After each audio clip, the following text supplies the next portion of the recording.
What's up, guys? Jimmy James Garage. I know it's been a hot minute. Pretty much just got about wrapped up with our basement. So today I noticed the tie rod ends, I'm pretty sure, are bad on my 2010 Ford Fusion. I've been hearing it clunking in the front end when I turn, and the best way to check to know if your tie rod ends are bad, I'll show you what you want to do. I already have my wheel apart and whatnot, and my car jacked up and the wheel off. But what you do is when your tire's on the ground, I'll show you on this side. What you want to do is with your car jacked up, you put one hand right here in the 3 o'clock, your other hand on the 9 o'clock position, and what you want to do is you want to shake your tire left to right. And since I'm doing this one-handed and I don't have any way to hold this up, I'll show you guys. What I'll do is just show you right here. I already had taken this apart because I verified this is bad, but I had play right there. So I'll take this off and show you guys. What you want to do is, there was a cotter pin in there. Best thing to do is use a pair of dikes to get them out after you straighten the cotter pin out. It's pretty rusty on this car. I barely loosened up the jam nut. Luckily these tie rod ends are about the same length. They look pretty spot on. I bought Moog replacements because they're greasable off Rock Auto. Main reason I did this job is because I was just going to take it to the shop because I've been real busy with our house and basement. Still got to get to fixing the Cobra. I still haven't got to fix the transmission leak on that. But let's see if I can fold my phone in place real quick and show you guys. Use my kids' chair here to hold on 1 second to prop my phone up. Okay. So hopefully I can make this work. So right here, I don't know if you can see that, but there's a lot of play. Maybe you can hear that. It's all loosey-goosey. Shouldn't be like that. Here's the new one. It's a Moog, and this thing's so stiff I can barely turn it because it's supposed to be nice and tight like that. I might have a hard time getting it straightened out just to get it. There it goes. I can barely move it. And they're supposed to be nice and tight. If one of these breaks, anytime you ever see one of those cars and like the wheels hanging all cocked out to the side and it gets all jammed up sideways underneath the fender, it's because usually someone popped a tie rod in and their wheel went all crazy, and then they're just stuck there and you got to get a tow truck. These are a very critical thing you have to have fixed. I don't know if I said this already, but I had it all. I was going to take it to the shop close to my work. I had a date all scheduled, and I called back. I'm like, I better ask him for a quote. So when I called and asked about the quote price, I about lost my ass. They told me $825 worst case scenario, and I was like, what? They're only like, you can get tie rod ends, you can get pretty good ones. I got these on, they're 10% off for these Moogs, which is a very good brand because they're greasable with the Zerk fitting. A lot of car components and suspension parts aren't greasable these days, so whenever you're replacing, if you can get them, it's worth extra $5-10. They're gonna last longer. But anyways, yeah, quote was $825. I about essed my pants. I'm like, well, what if I do the tie rod ends myself and bring them into you for an alignment? And then he's like, oh, well, we outsource for our alignments. And I was like, just cancel my appointment, because at this point I'm like, I can get the parts to my house. I think I got them for under $50 shipped to my house. It was $52 maybe, somewhere in that ballpark. I don't remember, but I can pretty much go anywhere and get an all-wheel alignment for around $100-110. If I'm just doing the front wheels, it might even be $50.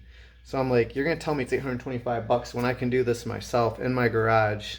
To replace this, literally, I didn't take, and it was pretty rusty, but real time, you can pop one of these off in about 30 minutes. You're gonna want a sledgehammer. I just hit the old one out. Worst goes to worst, if you really need it, I have a pickle fork here somewhere. Here it is. Oh, you can get one of these at Harbor Freight. About $9-10. And all it does is go in between there and you can kind of wiggle it through and out. It just goes right on like that. But I didn't need it.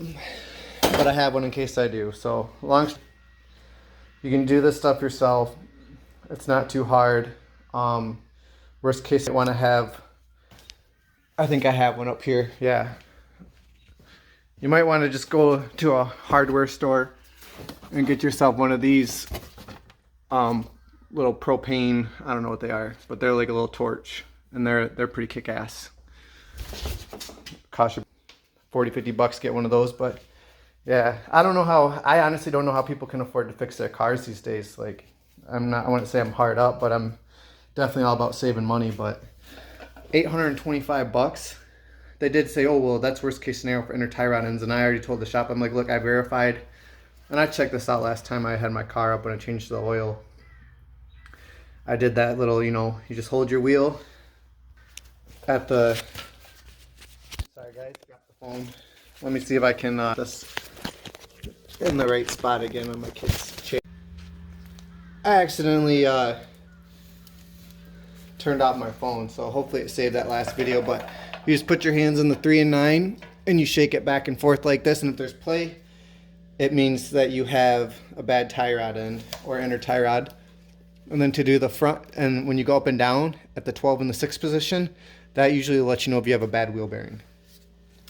It's a little tip and trick I learned when I was automotive in college, when I did my degree in that.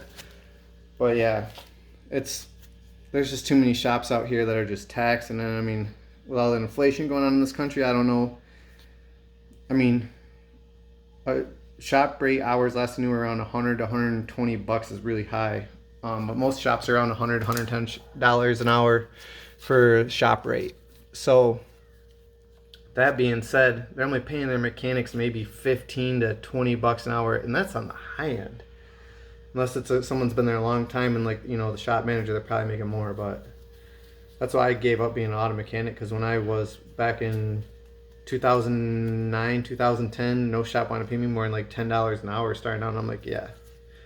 I said, screw that, and went out and bought the Cobra. I'm like, I'm not wrenching on cars for 10 bucks an hour. I can get a job anywhere working 9 bucks an hour at that time. So I like this stuff, but it wasn't going to pay the bills for me. Hats off to those who've been able to make it work, but I just get out of going to spend, I don't know, $10,000 on a Snap-on toolbox and tools to make 10 bucks an hour and owe Snap-on for the next 10 years. So I already had student loan debt. But anyways, guys, I'm just gonna throw this back up in there. Hopefully I can do it one-handed. I have to pull this out a little bit.